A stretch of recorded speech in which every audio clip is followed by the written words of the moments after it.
Now, one of the catalysts for the social media addiction debate was a 2024 book called The Anxious Generation by social psychologist Jonathan Haidt. He argued children's addiction to social media was literally engineered by the platforms. His new book, The Amazing Generation, tries to help parents and kids break free of screens. Jonathan Haidt joins us now to talk more about this. Jonathan, thank you so much for your time.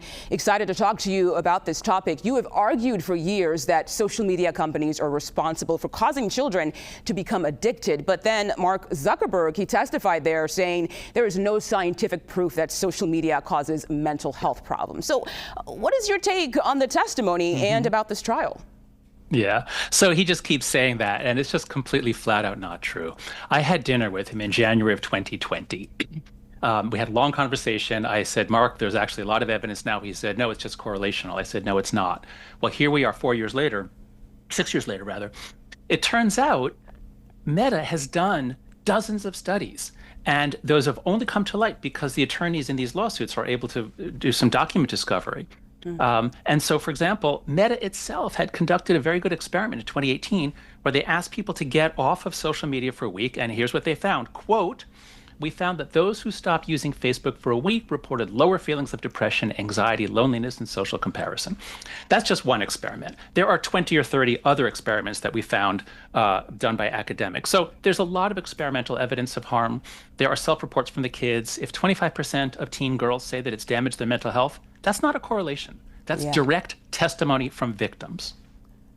Wow. Okay, so we are now seeing phone-free schools and countries imposing age restrictions on social media. Do you think those will make any difference? And what more, from your experience and your expertise, would you like to see happen? Yeah. Well, what's basically happened is that childhood has been taken out of the real world, out of a situation where kids would talk to each other, would laugh with each other, would put their arms around each other. Childhood used to be lived in the real world. We're mammals, we need that. Yeah. And once everyone got a smartphone and social media, it moved online. And at first we thought, oh, well, maybe this is okay, but now we know it's not. So the phone-free schools have been magical. Teachers, universally, we hear the same thing. Wherever states have gone phone-free, the teachers and the administrators say, we hear laughter in the hallways again. We haven't heard that in more than a decade. So the phone-free schools are incredible. If you are able to text your child during the school day, then your state isn't doing it right, and your child is distracted and is not even spending that much time talking with other kids. They're all on their phones. But the states that did it right are getting spectacular results. And what's especially exciting to me is that social media is quite obviously inappropriate for children. You're talking with strange men who want sex and money from children. I mean, this just shouldn't be happening. They're designed to be addictive. And so many countries now are saying, time's up, we're sick of this, we don't believe you, we're raising the age to 16. About a dozen countries are following Australia, and they're going to do that in 2026.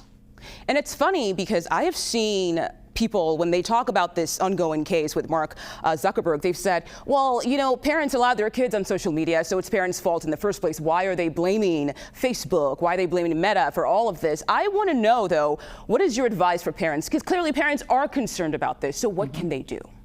Yeah. So we've all been fighting. We've all been having the same fight all around the world. It's a constant struggle because these things are so addictive. This is much more addictive than television. Television didn't let you get that sort of stimulus response reinforcement loop that you get from swiping and touching. So I'm afraid to say this, but I think we have to give our kids back childhood away from these devices. What I argue in The Anxious Generation is 4 norms. No smartphone before high school. Do not give your child a smartphone or a tablet or an iPad before high school. Give them a flip phone, a basic phone. Number 2, no social media before 16. It's wildly inappropriate for children. It's really dangerous. A lot of kids are cyberbullied, sextorted. They end up killing themselves or developing eating disorders. So just don't let them on until 16. The 3rd is phone-free schools, which is happening all across the country and around the world. And the 4th is far more independence and free play in the real world. We have to give our kids back a childhood worth having. If you do those things, now it's hard to do if you're alone, but if you can get a few other parents in your neighborhood so that the kids have other kids to hang out with, you're going to get magical results. I was going to say, because, I mean, those 4 things sound really great, but then you have parents whose kids are going to say, well, my friend has this, and my friend gets to do that. So that's sort of a challenge for parents to navigate, right? Exactly. That's exactly the central point here, is that the companies put us all into what we call a collective action trap. which is if I take my kid out, I'm imposing a cost on my kid if she's the only one. She is excluded now. But if we all take our kids out, then they find each other, they play, they talk on the phone. Talking on the phone is great. Talking on FaceTime is great. But the posting, the constant posting, being a brand manager, liking people's posts, that is not communication. That is self-presentation and brand management. So the kids are stuck in this trap. The parents are stuck in this trap. But if we all get out together, then we're all free.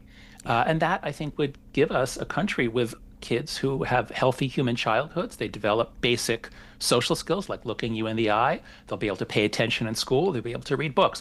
The day you give your kid a smartphone and social media is the day they stop reading. And so pick what age you want that to happen. So, Jonathan, I have to ask you about this because we're having this conversation about social media, but then looming over all of tech is AI. Kids are interacting with AI chatbots. So how can these interactions affect kids? Yeah.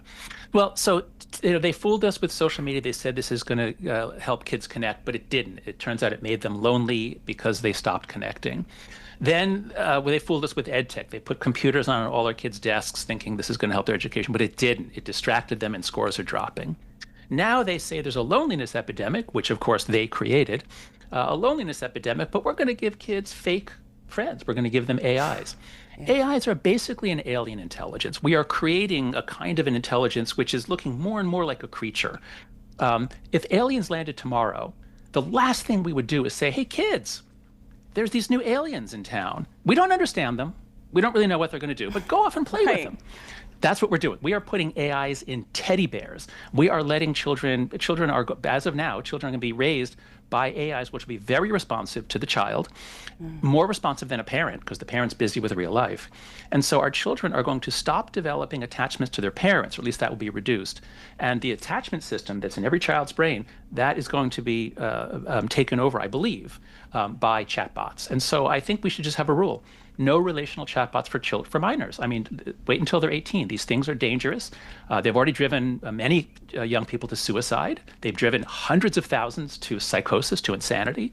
So I think we probably shouldn't just let Silicon Valley run an experiment again on our children. Yeah, very, very important conversation we're having here. Jonathan Haidt, thank you so much for your time. We really appreciate it. My pleasure. Thanks for having me on. Thank you.